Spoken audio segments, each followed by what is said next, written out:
स्वयंपाक करणं काही चुकत नाही, भांडे काही सुटत नाहीत। दररोज आपण रुचकर आणि स्वादिष्ट जेवण तयार करतो, पण त्यानंतर जे भांडे पडतात ते घासायचा मात्र खूप कंटाळा येतो।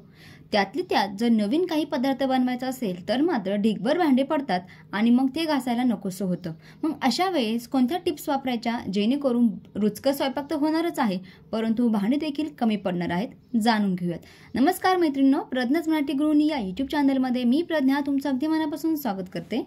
मैत्रिणींनो, जेव्हा आपल्याला स्वयंपाक करायचा असतो त्यापूर्वी पूर्वनियोजन करणं खूप गरजेचं असतं। म्हणजे जर संध्याकाळचा स्वयंपाक करायचा असेल तर कोणता स्वयंपाक करायचा आहे, आपल्याला काय बनवायचं आहे हे अगोदर ठरवायचं आहे आणि त्यानुसारच पूर्वतयारी करून ठेवायची आहे, जेणेकरून तुमचा वेळ वाचणार आहे आणि धावपळ सुद्धा होणार नाही।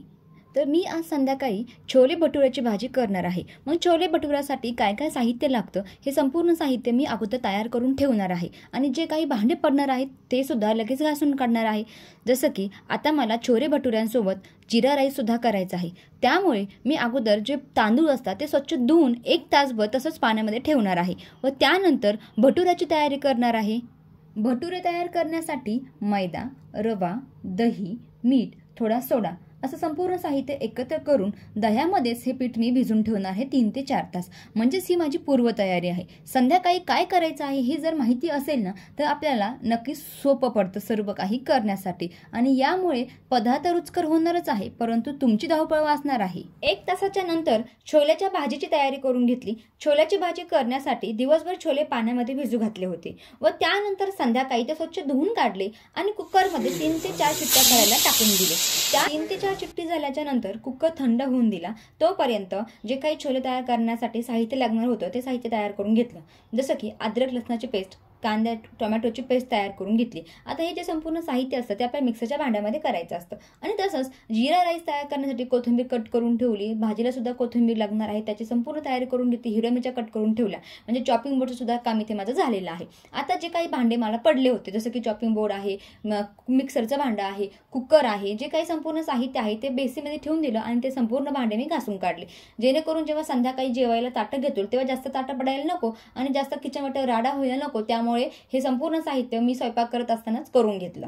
आता त्यानंतर छोल्याची भाजी आणि जिरा राईस दोन्ही करायचं आहे। जिरा राईसला पाणी उकळायला ठेवलेलं आहे गॅसवर आणि दुसऱ्या बाजूला भाजी करायला तयारी केलेली आहे, म्हणजे इकडे जोपर्यंत पाणी उकळत आहे तोपर्यंत इकडे माझी भाजी तयार करून होणार आहे।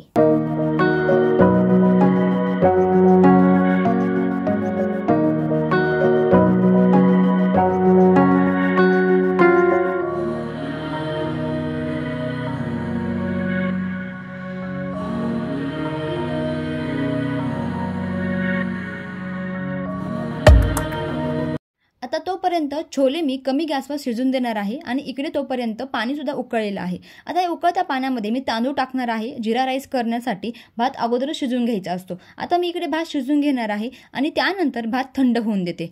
थंड झाल्याच्या नंतर ज्या पातेल्यामध्ये आपण अगोदर भात उकळला होता त्याच्यामध्ये मी इथं जिरा राईस तयार करणार आहे। आतापर्यंत तुम्ही पाहिलं आहे मी छोले तयार करून घेतले आहेत आणि जिरा राईस सुद्धा तयार करून घेतला आहे। आता भटुरे तयार करून घेते।